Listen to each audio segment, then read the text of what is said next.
Halo, selamat datang di podcast kami. Di sini kami membuat podcast yang menyusung tema wabah dan bencana alam. Untuk memenuhi tugas kolaborasi learning tema 8, perkenalkan anggota kelompok podcast kami yang beranggotakan 4 orang. Perkenalkan, nama saya Daniel Prasetya dari kelas 11 MIPA 3 absen 9. Perkenalkan, nama saya Laurencia Fristiani Adinda Febriani Putri dari kelas 11 MIPA 2 nomor absen 16.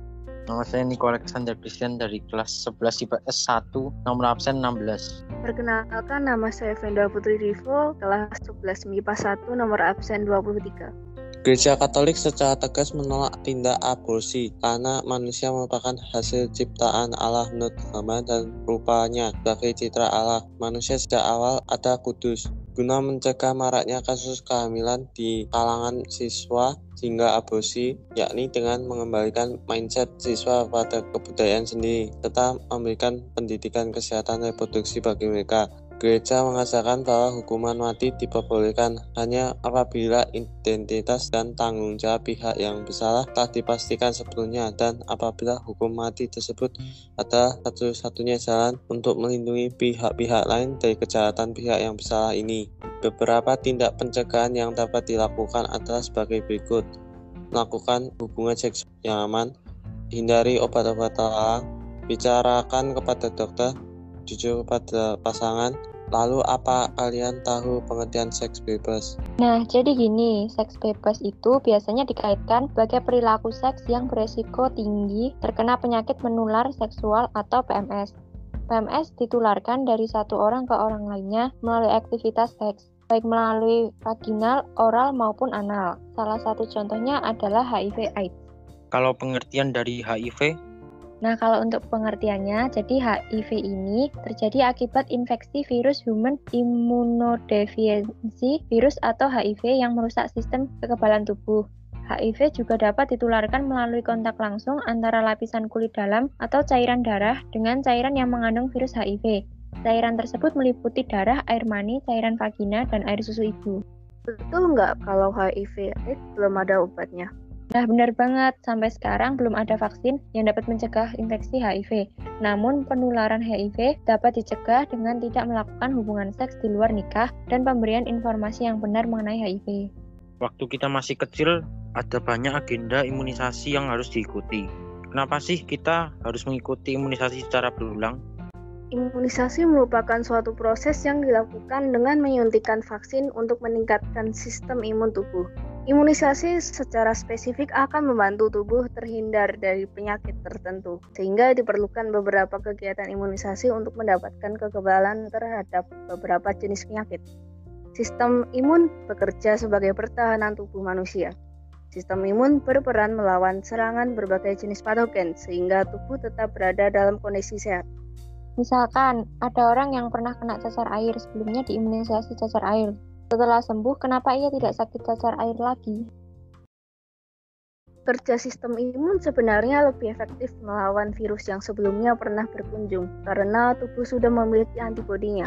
Contoh sederhananya adalah seseorang terkena cacar air. Hampir semua orang yang pernah terkena cacar air hanya mengalaminya sekali seumur hidup. Virus varicella zoster tersebut akan menetap di tubuh manusia meskipun sudah tidak aktif lagi. Oh, jadi ketika kita menerima vaksin cacar air, sistem imun kita akan mengenali vaksin tersebut sebagai antigen yang harus dilawan tubuh, kemudian mendapat antibodi terhadap virus cacar air. Iya, benar banget. Kenapa kita harus vaksin COVID 2 kali? Vaksin pertama digunakan untuk memancing kekebalan awal, sedangkan vaksin kedua digunakan untuk memperkuat kekebalan tubuh terhadap COVID. Jadi kita harus vaksin 2 kali untuk memaksimalkan kekebalan tubuh kita. Oh iya, mau tanya dong, gimana sih cara kita sebagai masyarakat bisa mengetahui ada vaksin di rumah sakit? Dengan promosi dong. Promosi pada hakikatnya adalah suatu komunikasi pemasaran, artinya aktivitas pemasaran yang berusaha menyebarkan informasi, mempengaruhi, membujuk, dan mengingatkan pasar sasaran atas perusahaan dan produknya agar bersedia menerima, membeli, dan loyal pada produk yang ditawarkan perusahaan yang bersangkutan. Secara umum, tujuan dari promosi penjualan sebagai berikut: meningkatkan permintaan dari para pemakai industri atau konsumen terakhir, meningkatkan kinerja perusahaan, mendukung dan mengkoordinasikan kegiatan personal, selling, dan iklan. Oh iya, karena topik kita tentang wabah dan bencana alam, bagaimana kalau kita lanjut membahas bencana alam? Sebagai negara yang memiliki kerawanan dalam kebencanaan, maka salah satu penanggulangan bencana alam melalui edukasi yang artinya memberikan pendidikan, pengetahuan, dan sosialisasi tentang daerah yang rawan bencana, jenis bencana, cara mitigasi bencana dalam upaya untuk mengurangi angka korban jiwa maupun materi. Contohnya kearifan lokal suku Baduy yang melarang menebangi hutan, membakar hutan, membuka lahan untuk dijadikan pemukiman, melarang untuk berladang guna menjaga kelestarian hutan, dan mencegah terjadinya bencana alam seperti longsor dan lain-lain. Kalian tahu nggak kalau gempa bumi juga bisa menyebabkan tanah longsor? Kenapa? Karena getaran yang ditimbulkan gempa bumi memicu terjadinya gelombang berjalan di permukaan bumi dan mengakibatkan gelombang berjalan. Bisa jelasin nggak apa itu gelombang berjalan? Gelombang berjalan adalah jenis gelombang yang memiliki didapatkan dari persamaan umum gelombang, yaitu Y sama dengan A sin omega T dan omega sama dengan 2pi per T. Berikut ini adalah persamaan persimpangan gelombang berjalan. Y sama dengan 5 sin pi buka 0,5 T kurangi 10,5 X tutup. Periode gelombangnya adalah diketahui Y sin pi buka 0,5 T dikurangi 10,5 X tutup.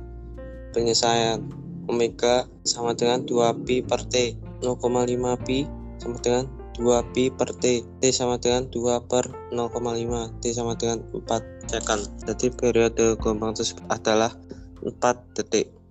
Ngomongin soal periode, aku jadi ingat sesuatu nih. Keinget apa? Periode pergerakan nasionalisme di Indonesia. Emangnya periode pergerakan nasional di Indonesia ada apa aja sih? Gerakan nasionalisme di Indonesia ada 4 periode. Yang pertama, periode awal perkembangan. Pada periode ini, gerakan nasionalisme di Indonesia diwarnai dengan perjuangan untuk memperbaiki situasi sosial dan budaya. Beberapa organisasi dan gerakan yang muncul pada periode ini adalah Budi Utomo, Serikat Dagang Indonesia, Serikat Islam, dan Muhammadiyah. Periode nasionalisme politik.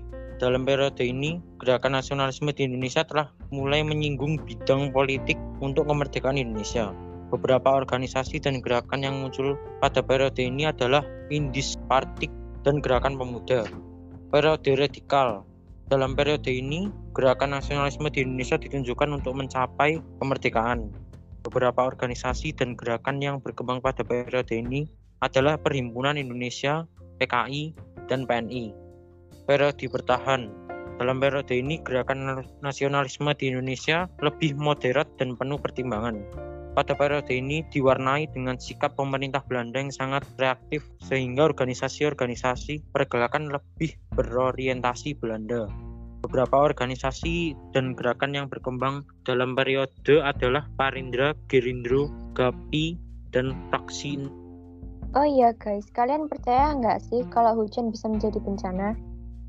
Hujan apa? Jadi, kita bisa menganalisis mengenai kandungan asam dalam air hujan dengan literasi. Beberapa dampak peningkatan keasaman air hujan saat ini dapat dijumpai seperti pelarut permukaan marmer dan batu gamping, korosi benda logam, dan penurunan pH air alam. Masalah ini disebut dengan istilah hujan asam. Penurunan kadar pH dalam air hujan terutama disebabkan oleh polutan lingkungan seperti sulfur dioksida, oksida nitrat, dan lain-lain. Para ahli meteorologi menggunakan literasi untuk menganalisis kandungan asam dalam sampel hujan. Dari tadi ada titrasi. Titrasi itu apa sih? Nah, jadi gini, titrasi asam basa itu adalah penentuan kadar suatu larutan basa dengan larutan asam yang diketahui kadarnya, atau sebaliknya, penentuan kadar suatu larutan asam dengan larutan basa yang diketahui dengan didasarkan pada reaksi netralisasi. Barusan aku dapat ide buat bikin makalah dari diskusi kita tentang wabah dan bencana alam. Baguslah kalau diskusi kita bermanfaat. Tapi aku juga perlu beberapa bahan literasi buat dimasukin ke daftar pustakanya. BTW, kalau kita ngambil sumbernya dari website, bagaimana sih cara menulis citasinya? Ini caranya. You will need a smartphone, good internet connection, and a search engine. First, open your search engine and type keywords from what you want to cite. Second, find a web page which contains sentence you want to cite. Third, make sure the website is responsible enough for their article. It is not confusing to find another website. Fourth, find the author name, year created or last updated, its title, access day, month, year, and URL. 5. Write the sentences you want to cite in the right citation rule. 6.